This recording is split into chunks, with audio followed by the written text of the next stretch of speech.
Assalamualaikum warahmatullahi wabarakatuh. Puji syukur, marilah kita panjatkan kepada Allah Subhanahu wa Ta'ala atas berkah dan limpahan rahmat-Nya lah, sehingga kita masih diberikan kesehatan sampai saat ini. Salawat menyertai salam, semoga tetap tercurahkan kepada baginda Nabiullah Muhammad Sallallahu Alaihi Wasallam. Ialah Nabi yang telah membawa kita dari zaman jahiliyah menuju zaman yang penuh dengan ilmu pengetahuan. Perkenalkan, saya atas nama Nurhalisa dari Prodi Pendidikan Agama Islam dengan NIM 202020 3886 208061. Pada kesempatan kali ini, saya akan membahas materi terkait dengan konsep dasar tentang media pembelajaran PAI. Baik, yang pertama yaitu pengertian dari media pembelajaran. Nah, di sini ada kata media dan juga pembelajaran, di mana media itu bisa didefinisikan secara sempit maupun secara luas. Nah, adapun pengertian media dalam arti sempit, yakni media diartikan sebagai bentuk wujud, yakni grafik, foto, alat mekanik, dan lain sebagainya yang digunakan untuk menangkap, memproses, serta menyampaikan informasi. Nah, terkait dengan pengertian media secara luas, bisa diartikan sebagai kegiatan yang dapat menciptakan suatu kondisi sehingga memungkinkan peserta didik dapat memperoleh pengetahuan, keterampilan, dan sikap yang baru. Nah, sedangkan pembelajaran di sini diartikan sebagai suatu sistem yang bertujuan untuk membantu proses belajar peserta didik yang berisi tentang serangkaian peristiwa yang dirancang, disusun sedemikian rupa untuk mempengaruhi dan mendukung terjadinya proses belajar peserta didik yang bersifat internal. Nah, jika digabungkan pengertian tersebut, maka kita bisa menyimpulkan bahwasanya media pembelajaran di sini diartikan sebagai sarana komunikasi dalam proses belajar mengajar yang berupa perangkat keras maupun perangkat lunak untuk mencapai proses dan hasil pembelajaran secara efektif dan efisien, serta tujuan pembelajaran juga bisa kita capai dengan mudah. Yang kedua, terkait dengan fungsi dan manfaat dari media pembelajaran itu sendiri. Nah, fungsi media pembelajaran tidak sekedar menjadi alat bantu dalam proses pembelajaran, melainkan juga merupakan suatu strategi dalam proses belajar mengajar.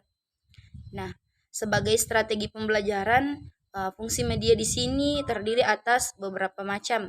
Nah, yang pertama yaitu media sebagai sumber belajar.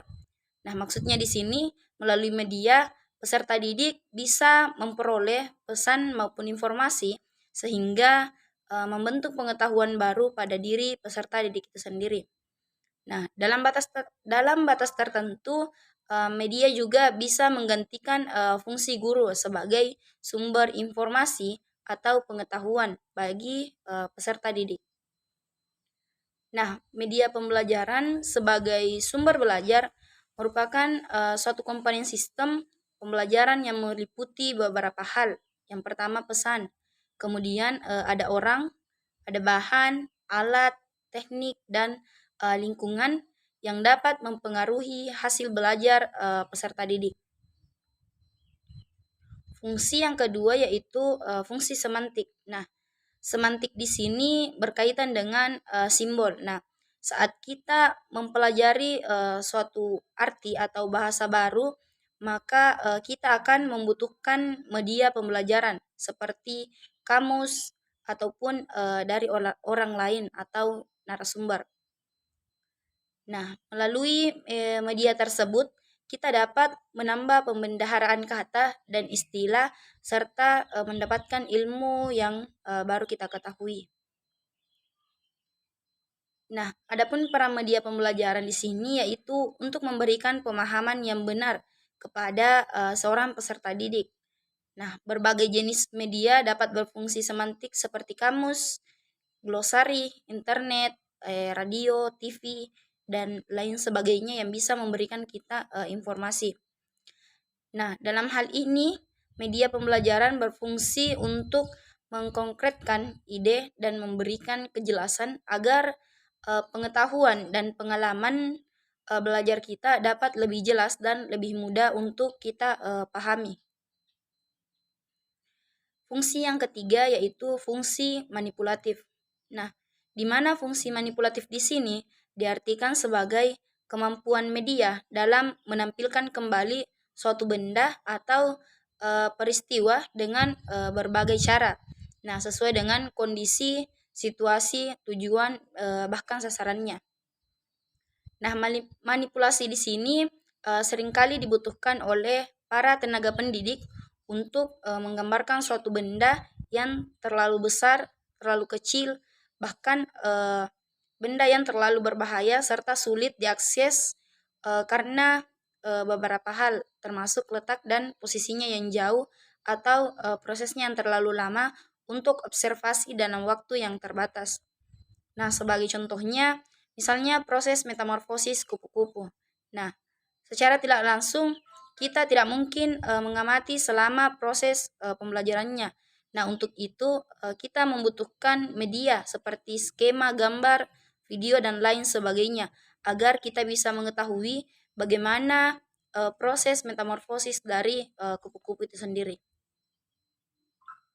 Fungsi yang keempat yakni fungsi fiksatif atau daya tangkap atau rekaman. Nah, fungsi fiksatif di sini berkaitan dengan kemampuan suatu media untuk menangkap, menyimpan, menampilkan kembali suatu objek atau kejadian yang sudah lama terjadi atau di masa lampau.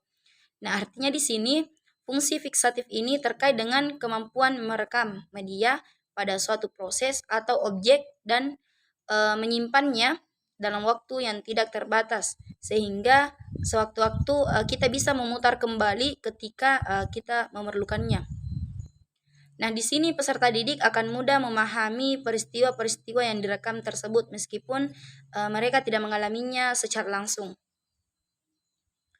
Adapun fungsi selanjutnya yakni fungsi distributif.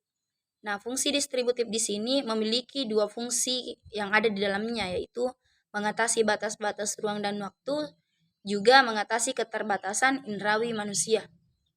Nah, sebagai contohnya di sini media memiliki fungsi distributif yaitu televisi. Nah, televisi di sini memberikan informasi, hiburan, dan berbagai pengetahuan yang dapat dilihat oleh berbagai orang di berbagai tempat dan kondisi yang berbeda. Nah, seseorang dapat mengetahui kejadian, berita, atau informasi dari tempat lain tanpa harus datang langsung ke tempat tersebut melalui tayangan televisi. Fungsi selanjutnya yaitu fungsi psikologis. Nah, dari segi psikologis, media pembelajaran di sini memiliki beberapa fungsi, seperti fungsi atensi, fungsi afektif, fungsi kognitif, fungsi imajinatif, serta fungsi motivasi. Kemudian fungsi yang terakhir yaitu fungsi sosiokultural, di mana penggunaan media dalam pembelajaran dapat mengatasi hambatan sosiokultural antara peserta didik.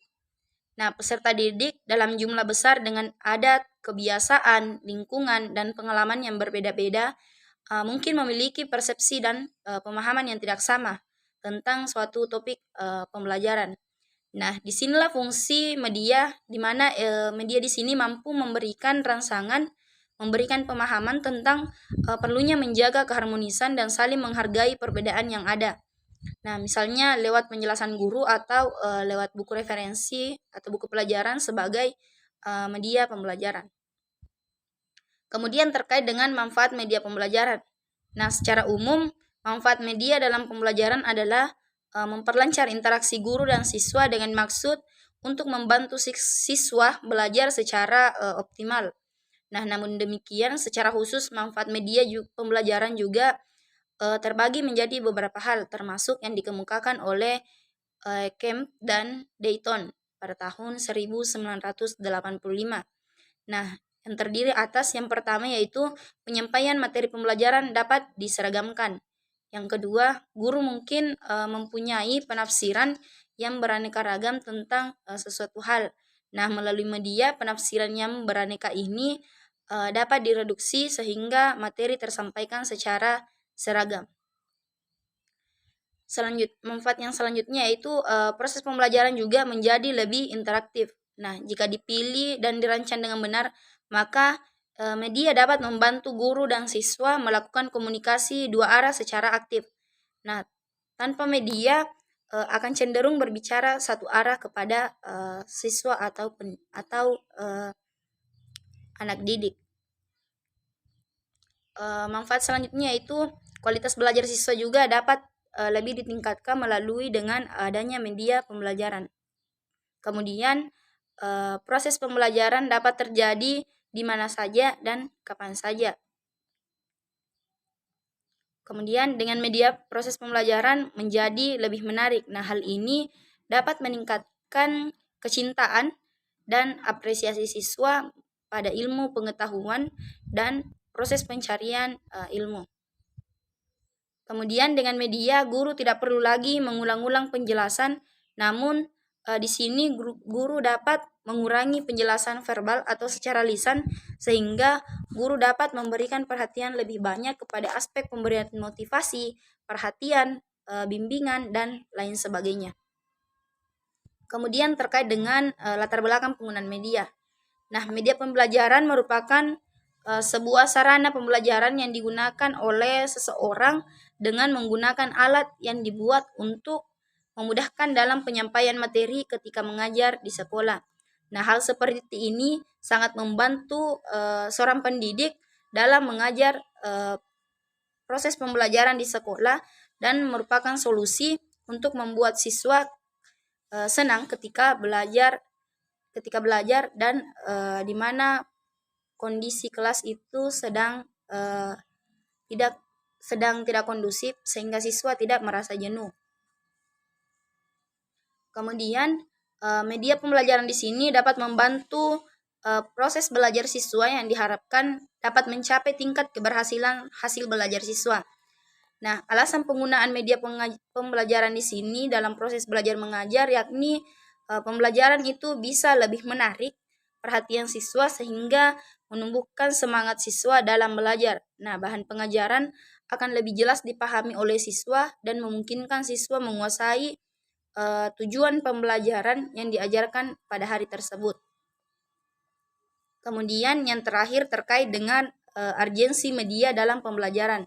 Nah, ada beberapa urgensi media pembelajaran, diantaranya yakni yang pertama yaitu pembelajaran itu bisa lebih efektif. Nah, proses pembelajaran di sini bisa lebih efektif, di mana akan memberikan mutu pada siswa dalam pembelajaran. Kemudian yang kedua yaitu meningkatkan daya tarik dan minat siswa.